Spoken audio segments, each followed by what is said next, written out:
Kaixo ikasleok, gaur ikusiko dugu grafikoki egoera errealak adierazten dituzten funtzioen identifikazioa. Demagun daukagula horrelako egoera erreal bat. Hau da, geldirik gaudela denbora batez eta gero ibiltzen garela leku batetik bestera abiadura konstantez. Ardatz batean izango dugu denbora, kasu honetan minututan esan dugu, eta beste ardatzean espazioa metrotan adierazita. Erreferentzia bezala daukagu eskola, dagola 0. metroan, eta etxea egongo da metro batzutara.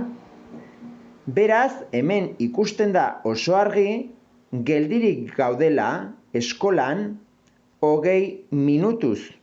Hau da, denbora batez gaude geldirik, eta ondoren ibiltzen garela leku batetik bestera, kasu honetan eskolatik etxera. Eta hemen ikusten dugu lerro zuzen bat eta inklinatuta. Horrek esan nahi du, abiadura konstantea izango dugula. Daukagulako espazioa eta denbora magnitudeak. Hemen daukagu beste egoera erreal bat. Kasu honetan ez gaude geldirik. Hasten gara ibiltzen leku batetik bestera, hasieratik, eta abiadura konstantez. Kasu honetan, etxean gaude, hasieran, eta jatetxera goaz. Denbora batez, eta gainera ikusten dugu hemen lerro zuzen bat inklinatua denez, abiadura konstantea izango degula. Kasu honetan, adierazi dugu denbora segundutan. Adieraz daiteke segundutan, minututan, ordutan, nahi dugun moduan. Eta kasu honetan aurrekoarekin konparatuz, hemen inklinatuagoa dago zuzena, hemen baino.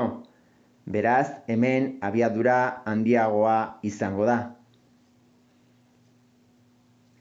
Egora erreal honetan, egiten dugu aurrekoaren gauza bera. Ibiltzen leku batetik bestera, abiadura konstantez, kasu honetan ere bai. Hau da, jatetxetik goaz eskolara, abiadura konstante batez, bai? Eta erreferentzia daukagu eskola. Baina kasu honetan atzeraka egiten dugu erreferentzi punturaino. Beraz, abiadura izango da negatiboa kasu horretan. Hemen daukagu beste egoera erreal bat. Automobil bat abiadura finko batez doanaz. Hau da, abiadura konstante batez eta denboran zehar. Hemen argi ikusten da, denbora daukagu ordutan adierazita, lehenengo 6 ordutan zehar, kotxe hori edo automobili hori jungo dela 100 km/orduko abiadura berdinaz. Abiadura konstantez.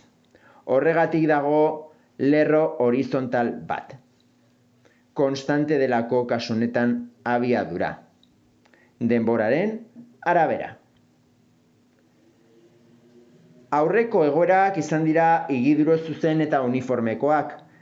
Eta hemen agertuko zaigu higidura zuzen eta uniformeki azeleratua. Hau da, hemen daukagu beste egoera erreal bat adierazten duen grafikoa. Adibidez, ibiltzen hasten gara 3. minuturaino eta ondoren geroz eta azkarrago joaten gara 6. minuturaino.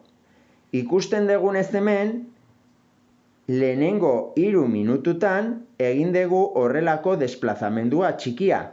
Baina denbora berdinean, hau da, hurrengo 3 minutuetan, 3. 6. desplazamendua aurrekoa baino askoz ere handiagoa izango da.